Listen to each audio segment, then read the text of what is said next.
mut'ah. Oh, ini yang dari tarikat luar biasa. Masya Allah, tabarakallah.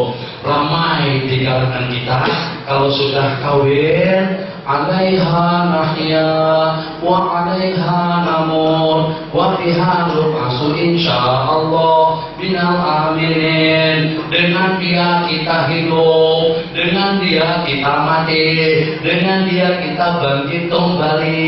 Itu kalau kita. Jadi kita tidak berpindah-pindah. Yang menarik dengan siapa gimana? Boleh seminggu dengan yang itu, kawin kontrak lagi seminggu dengan yang sana, tengok lawan cantik, nikah lagi dengan yang itu seminggu. Dia ada bahasa negosiasi, tawar menawar. Saya baca dalam buku-buku syiah sampai juga kepada tahap kita boleh bermut'ah dengan istri teman. Terus nanti terus sungguh.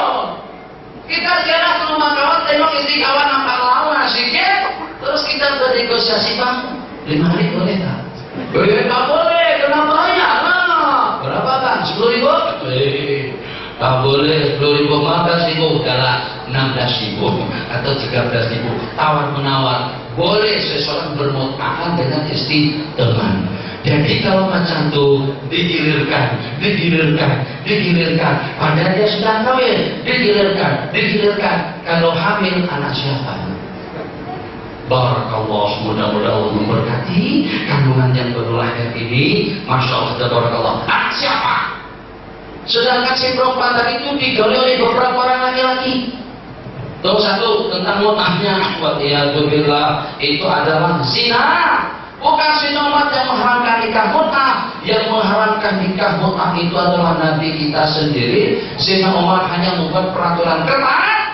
Sesiapa saja yang berbalik melakukan nikah mut'ah akan aku rajam sampai mati. Jadi kata mereka Sayyidina Umar yang mengharamkan nikah. Yang mengharamkan mut'ah itu adalah Sayyidina Rasulullah Sallallahu Alaihi Wasallam. Itu tentang mut'ahnya mereka. Dan ini daya tarikan yang paling hebat dan yang paling dahsyat. Malam Jumat mereka tak nampak batang hidung. Sebab mut'ahnya Iran, saya baca dalam buku mereka, 1 kali bermut'ah mantanatja amaratan. Barang siapa melakukan 1 kali mut'ah sama pahalanya dengan Sayyidina Hasan. Barang siapa bermut'ah 2 kali sama ganjaran pahalanya dengan ibadahnya Sayyidina Husain atau Hasan dan Husain. Barang siapa bermut'ah 3 kali sama pahalanya dengan ibadahnya baginda Ali. Dan barang siapa melakukan nikah mut'ah 4 kali, maka dia akan duduk bersama sekali dengan Rasulullah nanti di dalam surga. Oh, coba pikir, hubungan yang memalukan itu kita tak gegabah untuk melakukan hubungan tersebut kalau pada saat kita tahu teman kita sedang berbual-bual di luar sini. Ternyata 1 kali buat proyek sama Sayyidina Husain, 2 kali buat proyek sama dengan Sayyidina Hasan. Semurah itu kah sahabat Nabi? Segitu itu kah sahabat Nabi? Untuk sekedudukan dengan mereka tadi itu buat proyek mut'ah. Wah, sama 4 kali mut'ah. Sama orang perempuan konkret 2 hari. Sama Sayyidina Ali radhiyallahu anhu. Senang sangat. Inna lillahi wa inna ilaihi raji'un. Ada doa munajat istighatsah yang isi kandungannya berlaknat Sayyidina Abu Bakar dan juga dengan Sayyidina Umar. Yang apabila daripada doa dan bacaan tadi itu, barang siapa membacanya 1 kali begini pahalanya akan terampunkan dosa kesalahannya, akan diangkat martabat dan derajatnya. Kepada siapa? Kepada 2 orang sahabat Nabi kita yang kita sabdakan keduanya. Sayyidina Uhud rencana akan menjadi 2 penghulu ahli surga nanti pada hari kiamat. Al-Bara'ah, permulaan ini terakhir. Banyak nanti akidah-akidah mereka yang seumpamanya. Tapi itu sebenarnya prinsip. Mut'ah prinsip. Bertakiyah berpura-pura prinsip. Mengkafirkan, mentafsirkan, mempastikan, menyesatkan para sahabat itu juga prinsip. Begitu juga dengan Al-Bada'ah. Menurut mereka, imam-imam mereka itu sampai kepada satu makam yang lebih tinggi daripada makam Nabi dan Rasul. Orang yang beranggapan semacam itu terhadap sesiapa saja ada makam yang dicapai oleh imam-imam mereka lebih tinggi daripada makam Nabi dan Rasul, itu menurut kesepakatan ahli sunnah wal jamaah bahwa kafir, orang itu dikatakan murtad, halal darahnya. Mengkafirkan sahabat boleh membawa kepada kekufuran, mengingkari kebenaran Al-Quran membawa kepada kekufuran, kemudian juga beranggapan pengikut-pengikut atau juga dengan imam-imam mereka lebih luas daripada Nabi dan Rasul, itu juga boleh membawa kepada kekufuran. Kebanyakan akidah daripada Syiah itu bermasalah, bukannya sekadar sesat, tapi akan membawa kepada kekufuran. Wal-iyadu billah. Apa kesimpulannya? Kesimpulan, tidak ada titik temu antara Syiah dengan Sunni. Kalau kita ingin lebih pasti, dengan Syiah Iran di Malaysia, Syiah Malaysia, Syiah yang ada di Malaysia itu asal muasalnya kebanyakan daripada Iran dan Irak. Masalah di kalangan para habaib, banyak di kalangan mereka yang menganut pahaman Syiah, dan itu macam-macam. Ini problem yang paling besar. Ya Hana, ya Hana, ya Hana, ya Hana. Kalau ada orang bawa kasidah macam itu, menyanjung ADP, hormat kepada baginda, hormat kepada keluarga, dikatakan itu tasyayyu, dikatakan itu daripada puak-puak Syiah, dan itu memang ada sebagiannya. Jadi kalau Tuan Haji pergi ke Indonesia, di Indonesia ada satu tempat namanya Pasuruan. Di situ banyak di kalangan para habaib yang menganuti pahaman Syiah. Jadi apa yang dikatakan itu memang betul, dan ini problem yang paling dahsyat. Maka kewajiban kita, jadi yang walaupun mereka habaib, walaupun mereka daripada keluarga Rasulullah SAW, tapi tetap saja yang salah itu salah. Nanti kita bersabda, Fatimah, selamatkan diri kamu daripada api neraka. Ya Sofia, mak saudaranya Nabi, selamatkan diri kamu daripada api neraka. Ya Abbas, pak saudara baginda Nabi, selamatkan diri kamu daripada api neraka. Ini la ugni ankum minallahi syai'a. Aku tidak dapat membantu kalian nanti pada hari kiamat. Kewajiban kita terhadap kumpulan yang semacam itu ada, saya tidak katakan semuanya, ada di antara daripada habaib di Indonesia yang condong atau yang menganuti pahaman Syiah, sebagaimana juga dengan Syiah daripada habaib yang ada di Singapura, dan mereka juga kadang-kadang adakan perhimpunan sekali dalam setahun. Saya tahu di antara daripada mereka yang menganuti pahaman Syiah, tapi kebanyakan daripada para habaib akidah mereka Asy'ariyah, akidah mereka Nabawiyah, akidah mereka sebagaimana akidah Ahlussunnah wal Jamaah, tidak teranjak dan tidak berbeda sedikit pun. Habib Omar kalau pada saat berkunjung ke Indonesia mesti mengingatkan masyarakat di sana tentang Syiah, mesti mengingatkan di sana tentang Syiah, dan juga ada di kalangan para habaib yang terbagi. Jadi ini bukan satu rahasia lagi, cuma itulah karena kita menaruh kepercayaan sepenuhnya kepada mereka, dan kita tidak beranggapan mereka terperangkap seperti itu. Ini perkara yang perlu kita waspadai. Sebab kenapa? Sebab yang walaupun mereka daripada keturunan baginda, tapi tetap baginda tidak restu dan tidak sependapat dengan mereka. Kenapa? Sebab kalau dengan Syiah imamiyahnya yang hulu, yang melampau, mereka membenci, mencerca dan mencaci maki para sahabat-sahabat Rasulullah Sallallahu Alaihi Wasallam. Saya bagi waktu dalam beberapa menit. Jadi sekarang dalam 20 menit silakan ada sembarang soalan. Banyaknya. Apa? Soal petang, soal malam, soal besok, kata masalah baca. Ada yang sebagian Yusuf dan kasih.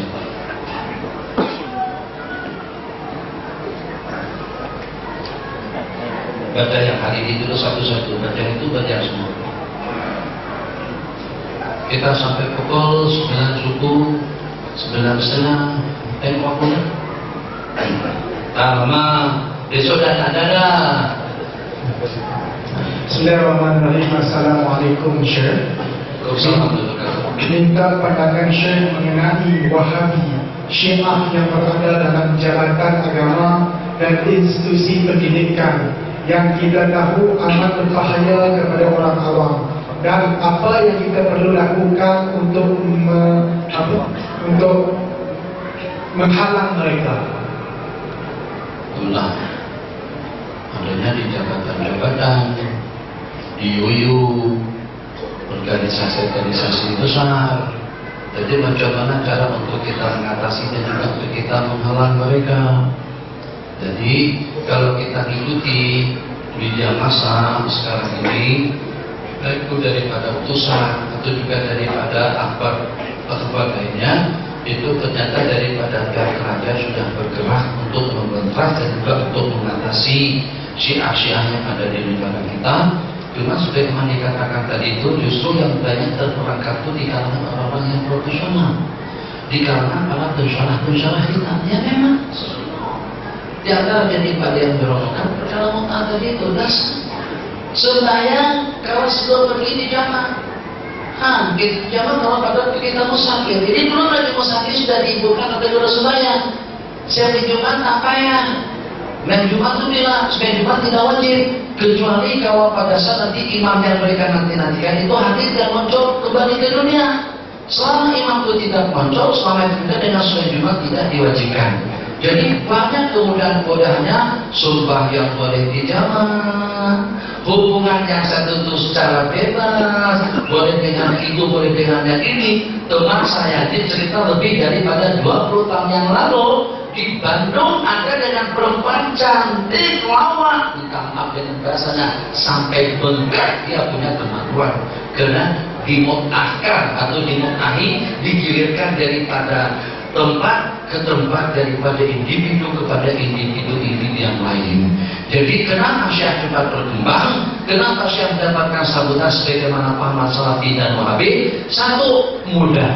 Kemudian yang kedua, sesuai dengan keinginan nafsu. Dengan Nabi kita berpesan, ma taraktu ala ummati, aku tidak pernah meninggalkan kepada umatku, ma taraktu ala ummati fitnah, tidak ada fitnah yang mencapai umatku yang lebih dahsyat daripada wanita. Nabi kita bersabda, karena fitnatu Bani Israel, awal fitnah Bani Israel itu bermula daripada wanita. Nabi kita bersabda dalam sebuah hadis, an-nisa'u habailus syaitan, wanita itu adalah jaringan-jaringannya syaitan. Itu sesuai dengan nafsu, sesuai dengan keinginan syaitan. Saat ketika dengan satu mut'ah saja itu sudah sanggup untuk memperangkap seseorang terjebak ke dalam belenggu Syiah. Wa iyadu billah, karena ingin kebebasan untuk bermut'ah dengan yang itu dan yang ini, ingin kemudahan dalam agama. Kalau dengan salat tidak ada baca Yasin, tidak ada kunut, tidak ada tahlil, tidak ada tahmid, senang. Coba kalau saya suruh baca Yasin, orang tua pergi ke masjid.